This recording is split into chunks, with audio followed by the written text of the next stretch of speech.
নমস্কার, হাইলাকান্দি দর্পণ TV news চ্যানেলের পর্দায় দর্শকদের স্বাগত। রয়েছে আমি মাহিপাল। দর্শকদের জন্য এই মুহূর্তে একটি বিশেষ সংবাদ। উমরপুর রাজাটিলা জেলা পরিষদ আসনের সদস্য পদে মনোনীত হলে প্রধানমন্ত্রী আবাস বিতরণের ক্ষেত্রে সিন্ডিকেট রাজকে জট থেকে তুলে ফেলাটাই হবে আমার প্রধান লক্ষ্য বলে জানান পঞ্চায়েত নির্বাচনের উমরপুর রাজাটিলা জেলা পরিষদের সদস্য পদে কংগ্রেসের মনোনীত প্রার্থী জিল্লুন নূর চৌধুরী।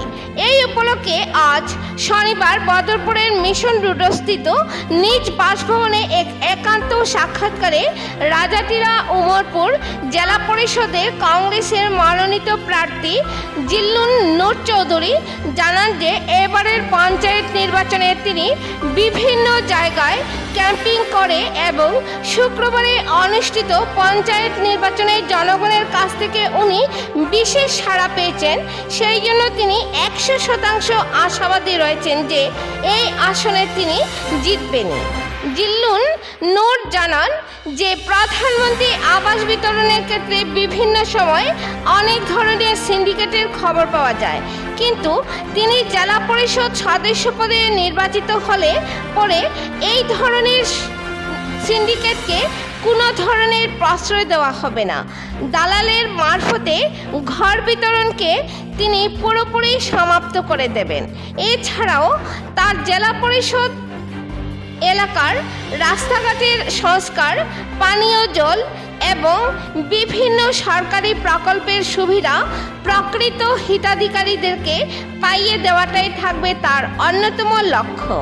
এই বিষয়ে উমরপুর রাজাটিলা জেলা পরিষদের সদস্য পদের ভারতীয় জাতীয় কংগ্রেসের মনোনীত প্রার্থী জিল্লুন নূর চৌধুরী কি বলছেন আসুন তার মুখ থেকে জেনে নিন।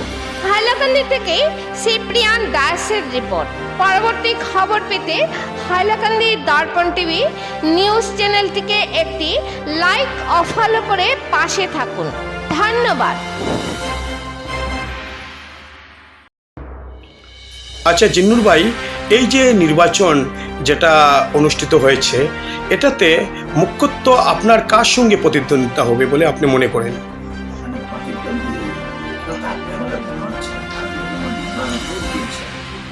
মাধ্যমে রেজাল্ট বেরিয়ে গেছে। আমি বড় 6 থেকে 7,000 ভোটে লিড করবো। আমার কর্মী সমর্থক যারা আছে তাদের অনুমান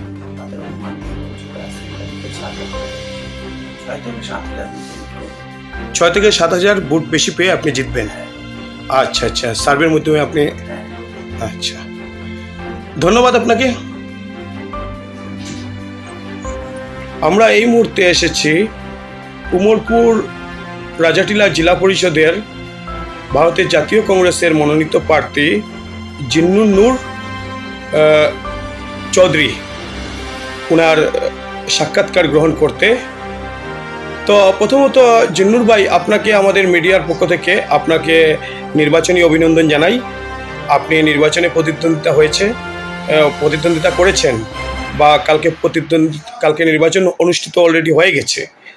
তো যেটা জনগণের কাছ থেকে যেটা আভাস পাওয়া গেছে, সেটার মধ্যে জানা গেছে আপনার পক্ষে প্রচুর সমর্থন আছে এবং আপনার জেতার সম্ভাবনাটাও প্রবল।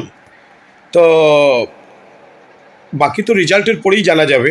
এখন পর্যন্ত যেটা আমরা জনগণের কাছ থেকে জানতে পেরেছি আর কি। তো আপনি এই বিষয়ে প্রতিক্রিয়া স্বরূপ কি বলতে চাইবেন?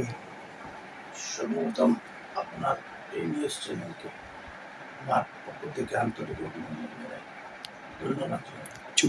আমি আমার উমরপুর রাজাটিলা সমষ্টি প্রতিজন ভোটারকে আমার অন্তঃস্থল থেকে ধন্যবাদ জানাই।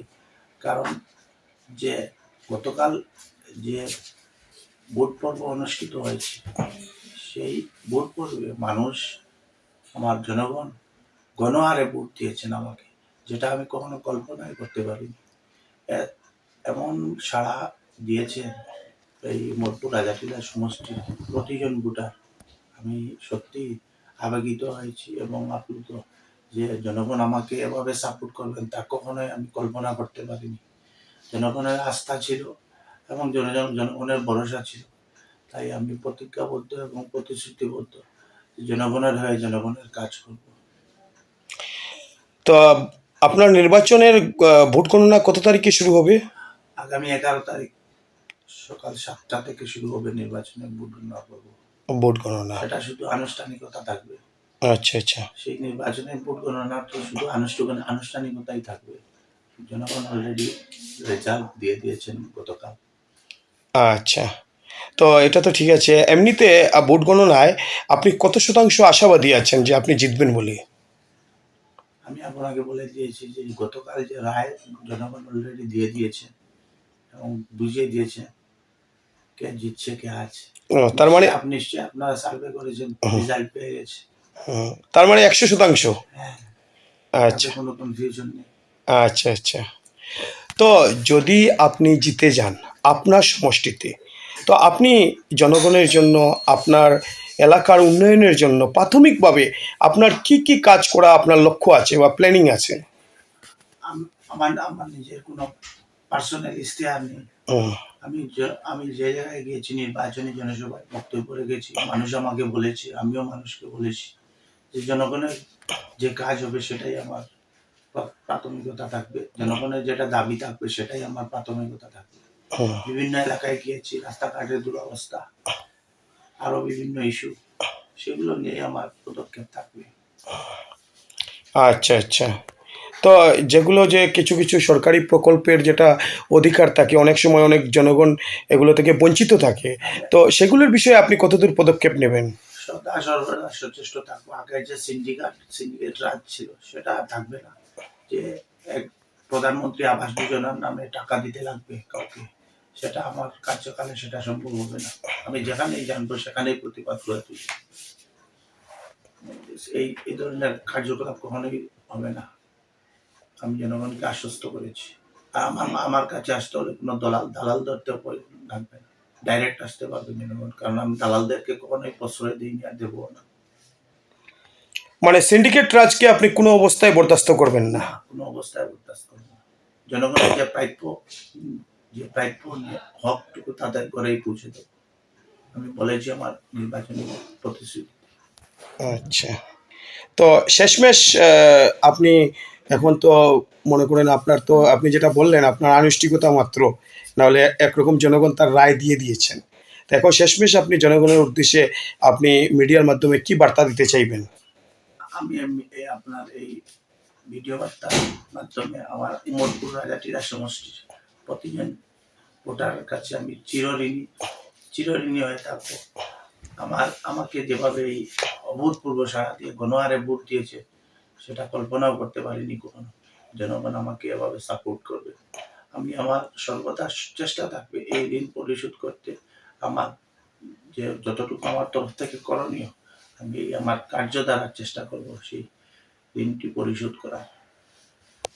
ধন্যবাদ আপনাকে, আপনি সুন্দর সাক্ষাৎকার দিলেন মিডিয়াকে, এই জন্য আপনাকে অশেষ ধন্যবাদ এবং আমাদের মিডিয়ার পক্ষ থেকে আপনাকে অভিনন্দন জানাই।